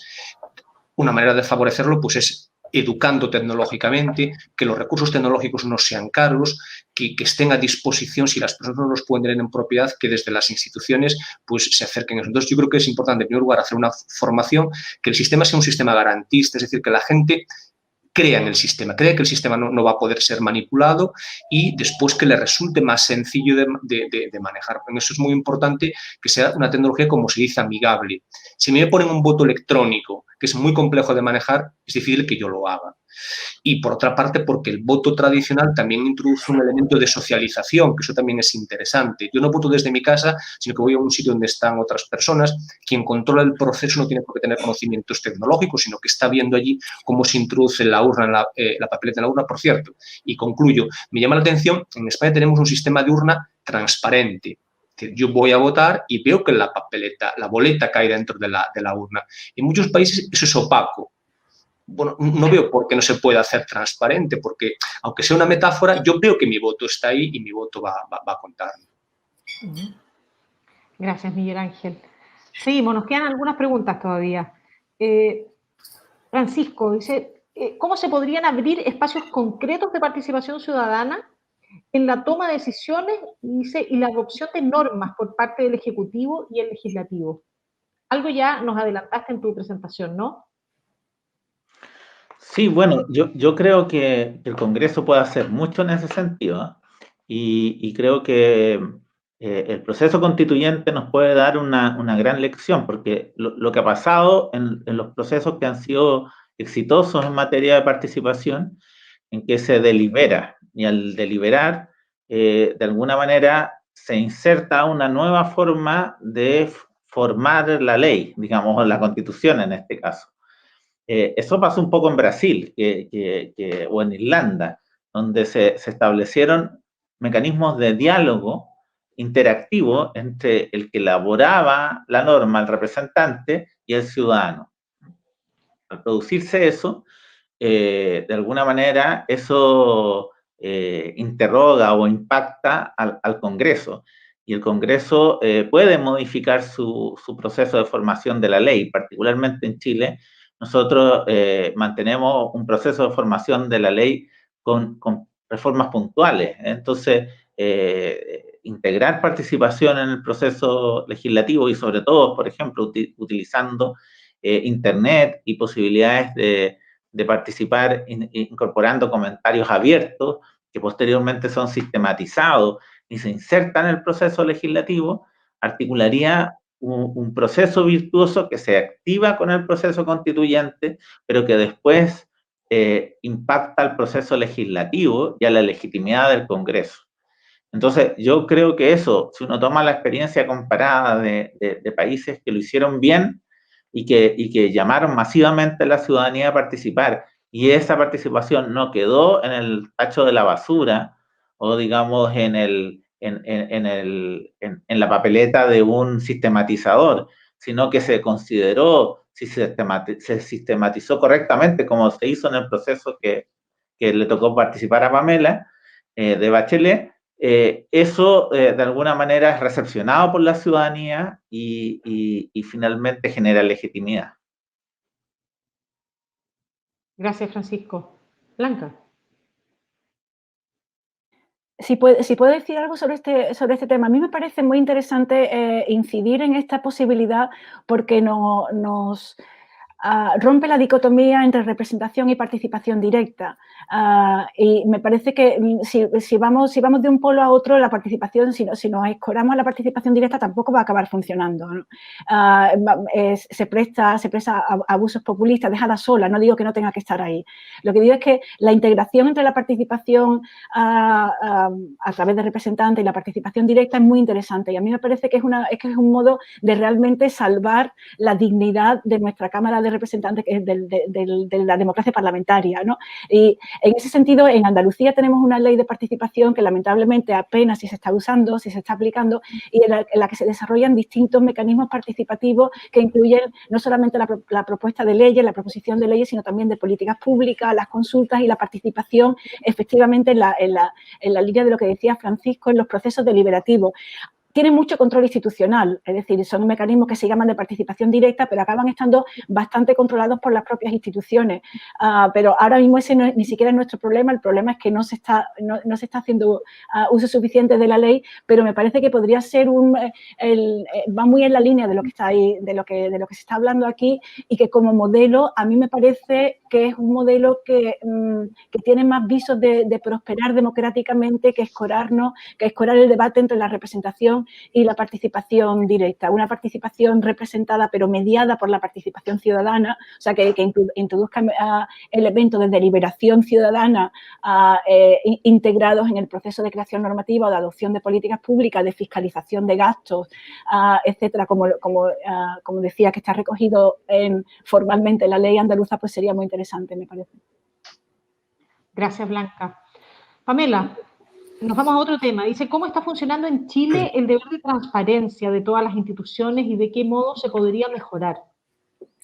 Sí, bueno, yo creo que la transparencia como un principio se ha ido instalando con bastante fuerza en Chile. O sea, tenemos instituciones formales como el Consejo de la Transparencia, pero creo que el foco en la transparencia es clave para ir reconstruyendo la confianza. O sea, cuando uno habla de la crisis de legitimidad, en general se refiere a una crisis de confianza, y en Chile esa confianza se ha deteriorado transversalmente en todas las instituciones, políticas, empresariales, religiosas, de seguridad, etcétera. Entonces, la transparencia es un factor clave. De hecho, bueno, creo que durante el proceso constituyente también va a ser clave la transparencia en la información, en los ámbitos del debate que corresponda, en la formación ciudadana, y ahí, bueno, hay varias instituciones y organismos que ya estamos trabajando en eso. Nosotros hemos constituido recientemente un observatorio por la nueva Constitución, donde vemos 16 instituciones académicas de Chile y el exterior, y uno de nuestros principios es la transparencia, como observar ese proceso. Creo que eso me parece que también va a ser uno de los aspectos que va a tener que definir la propia Convención Constitucional en cuanto a su reglamento. Cuando se hizo la ley de reforma constitucional que crea la Convención Constitucional, siempre quedó como muy explícito que sea la propia Convención Constitucional la que se dé su reglamento, para que eso también dé como una mayor legitimidad al propio proceso de toma de decisiones que tiene que hacer la Convención Constitucional. Pero la transparencia me parece que está muy en el debate, es la manera de avanzar a la reconstrucción de las confianzas, que es lo que va a generar el fortalecimiento institucional en las instituciones públicas, fundamentalmente gobierno, Congreso, partidos políticos, etcétera. Bueno, les quiero compartir la última pregunta y una parte que es más específica, que se refiere a la realidad chilena, pero luego hay un aspecto más general, y con esto vamos a cerrar esta parte, ¿no?, de preguntas. Dice, ¿de qué modo el sistema educativo chileno fomenta la educación democrática y el espíritu de participación política? Y ligado a esto, ¿cómo se sitúan los jóvenes en particular respecto de la política? Francisco, ¿quieres partir tú? Sí.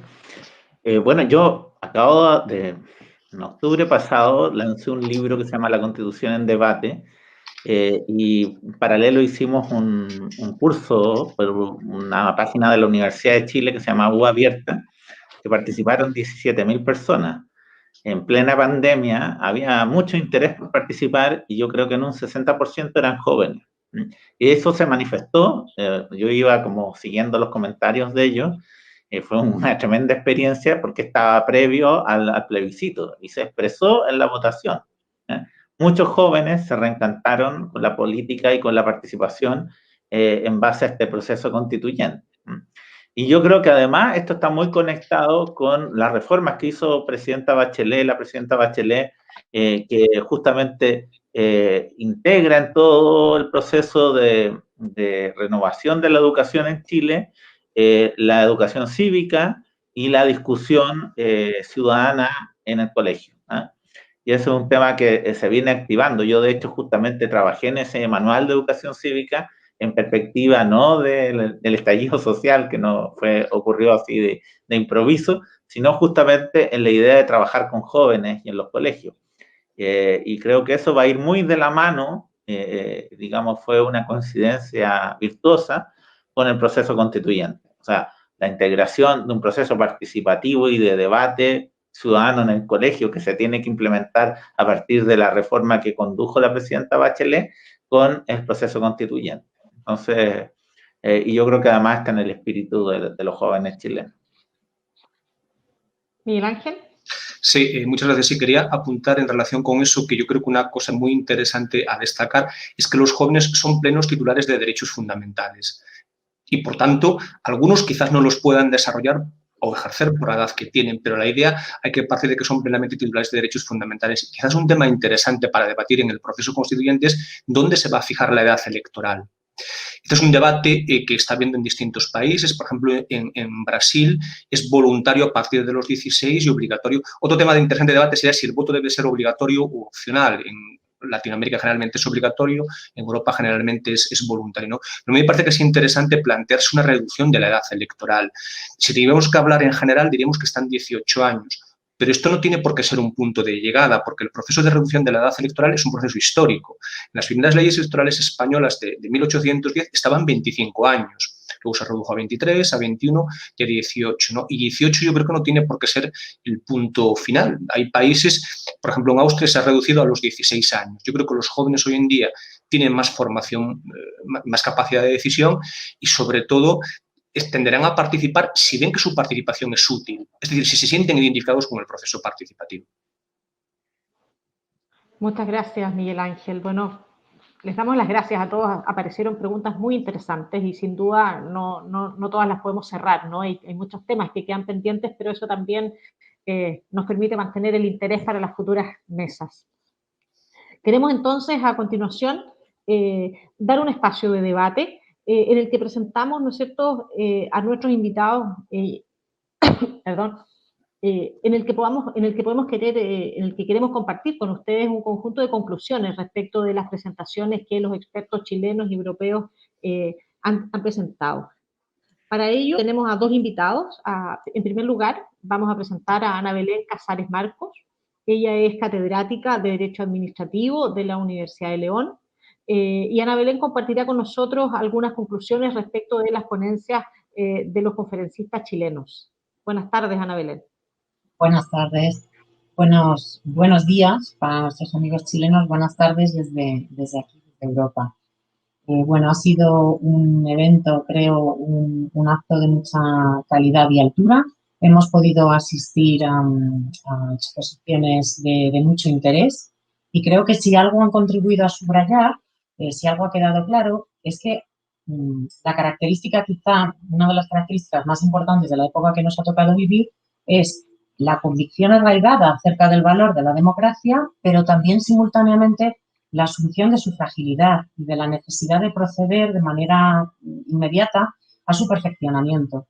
No es un fenómeno, una convicción exclusiva en el ámbito chileno, como hemos visto, se trata de un fenómeno global. Se ha puesto de manifiesto en especial a consecuencia de la crisis económico-financiera que asoló el ámbito internacional a partir del 2007-2008. Y es que hoy día, para entender a nuestros países y a sus democracias, hay que partir necesariamente de los problemas globales, considerando después su proyección y especificidad en ámbitos territoriales más concretos, nacionales, regionales, a fin de poder enfrentarnos a esa pesada herencia que han ido dejando por el camino en forma de pobreza, desigualdad y, sobre todo, desafección democrática. Si algo ha ido surgiendo tanto en el acto inaugural como en esta primera mesa, en esta primera sesión de la primera mesa, es esa desafección que vemos en la ciudadanía hacia las democracias. Los riesgos de ese desapego son sobradamente conocidos. Al ver rotas sus expectativas, la ciudadanía topa de alguna manera con la fragmentación social, la polarización, la radicalización. Son caldos de cultivo óptimos para todo tipo de populismos y demagogia. Y así arribamos a la paradoja contemporánea en el plano internacional. Los ciudadanos son cada vez más democráticos, o al menos se sienten cada vez más democráticos, pero cada vez también más desiguales y desapegados a sus instituciones. De ahí, a mi juicio, el interés internacional inusitado que ha suscitado la experiencia constitucional y el camino hacia la Convención Constitucional chilena. Como hemos visto, se trata de un proceso de la democracia para fortalecer el sistema democrático desde la propia democracia. Y como ha expuesto con solvencia la académica Figueroa, se trata de un hito histórico por la propia coyuntura que ella ha expuesto y en la que se produce, pero que aspira a resolver la crisis social y política que, si bien tiene causas específicas que ella ha situado en torno al año 2010, que arrancaría, se manifiesta con claridad y crudeza en el movimiento ciudadano de 2019, enlazando con muchas de estas otras preocupaciones más internacionales o comparadas que he intentado resumir. Supone además una innovación democrática importante no solo desde la perspectiva exclusivamente chilena, sino también para todos los demás en el ámbito comparado.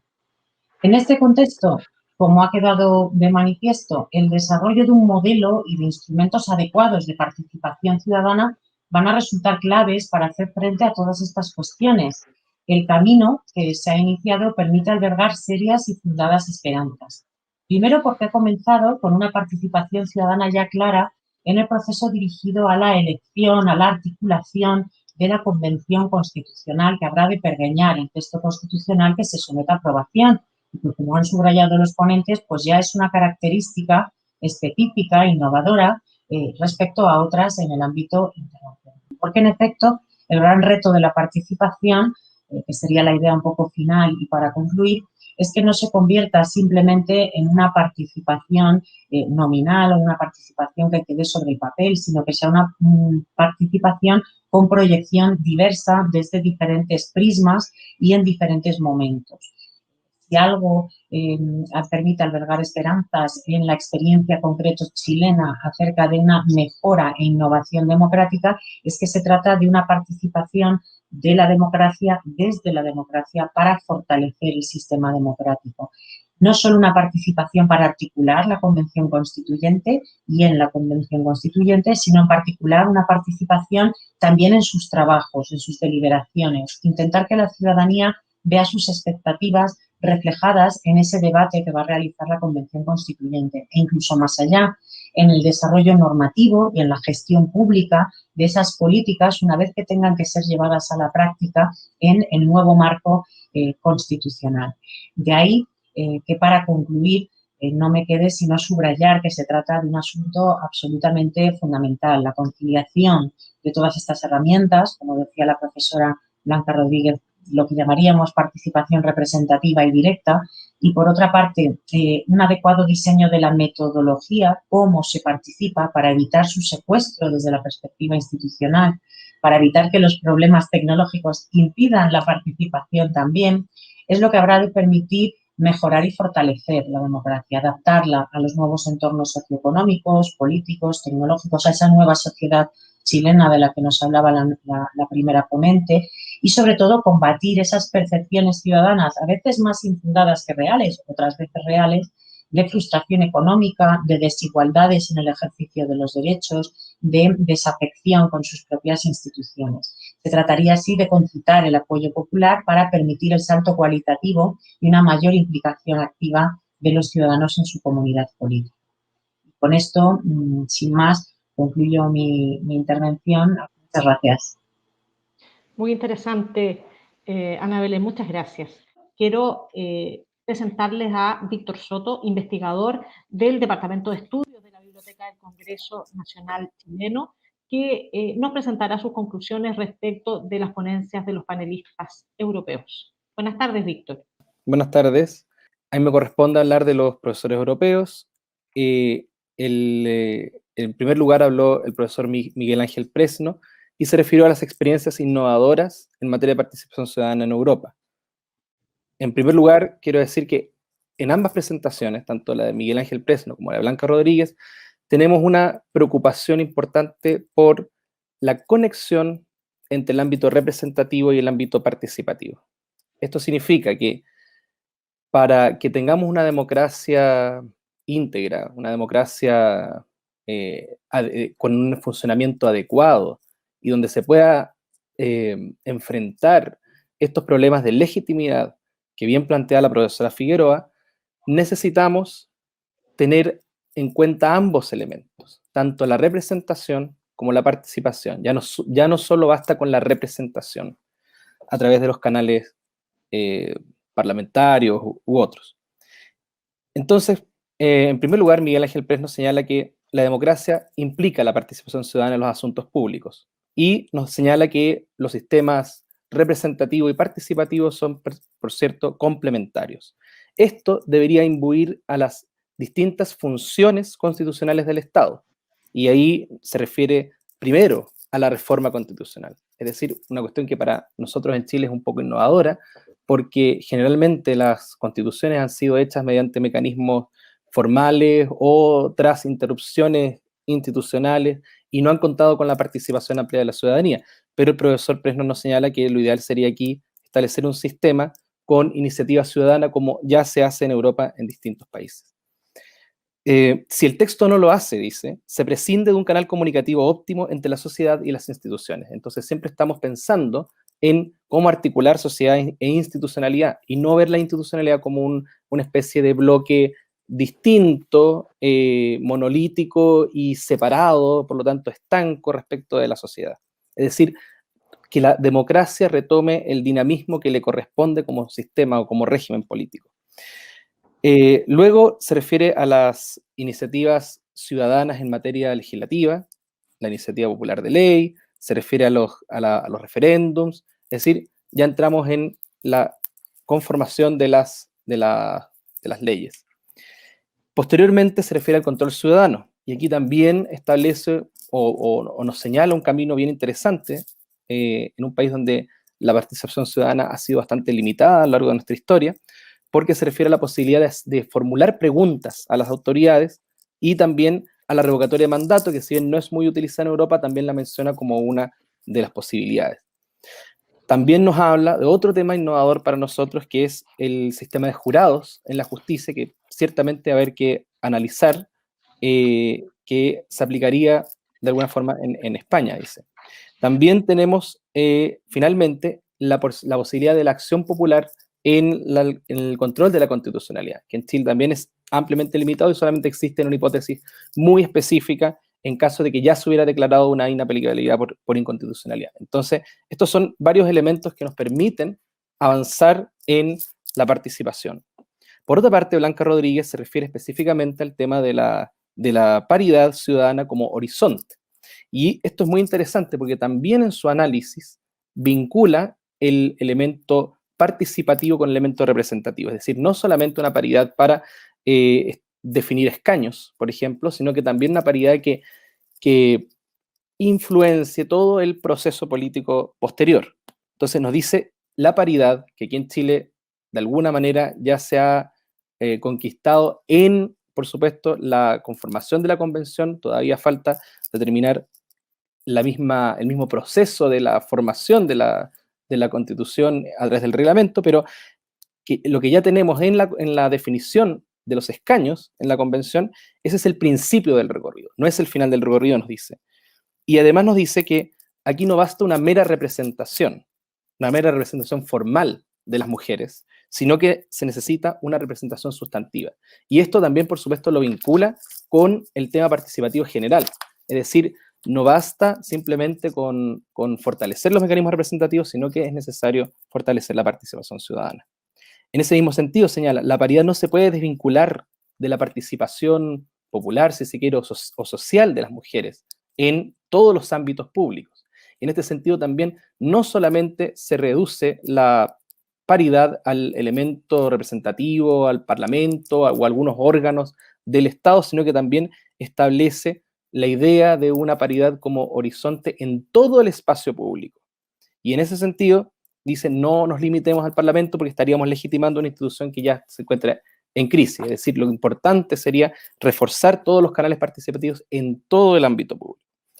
Y bueno, del debate posterior, esto sería como para concluir lo que fueron sus presentaciones, del debate posterior quiero destacar, antes de terminar esta presentación, que la profesora Rodríguez también se refiere a la paridad en el espacio público, después en la vinculación entre el espacio doméstico y lo público, y lo dice claramente, en España ya se está debatiendo una ley para otorgar cierta igualdad a el estatus de padre trabajador y madre trabajadora, que hasta ahora solamente se ha enfocado el tema en la madre trabajadora, pero es importante también asignar responsabilidades a los padres en el espacio doméstico. De esa manera se equilibran las dos figuras.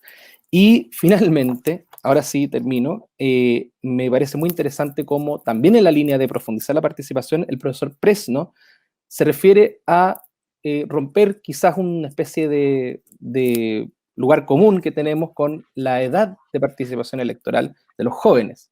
Y nos señala que la fijación en los 18 años es algo que, si bien tiene un condicionamiento histórico, no es necesariamente el final del camino. Y los jóvenes tienen una mayor capacidad de participación en la actualidad y podrían incidir de manera mayor y podrían, por lo tanto, discutirse eventuales rebajas de la edad de participación como a los 16 años, por ejemplo. Con eso concluyo. Muchas gracias, Víctor. Bueno, estamos llegando al final. Queremos agradecer muy especialmente a todas y todos quienes nos han acompañado en esta primera mesa de diálogo, democracia, proceso constituyente y participación. Sin duda, el título de esta mesa, ¿no?, y de esta sesión nos deja un enorme desafío: cómo fortalecer a la ciudadanía para poder mejorar la democracia. Los dejamos cordialmente invitados para la segunda sesión que se llevará a cabo durante el mes de marzo. Sin duda, este espacio y los que vienen contribuyen a enriquecer uno de los procesos más importantes de la historia reciente de nuestro país. Muchas gracias y buenas tardes. Gracias. Muchas gracias. Muchas gracias.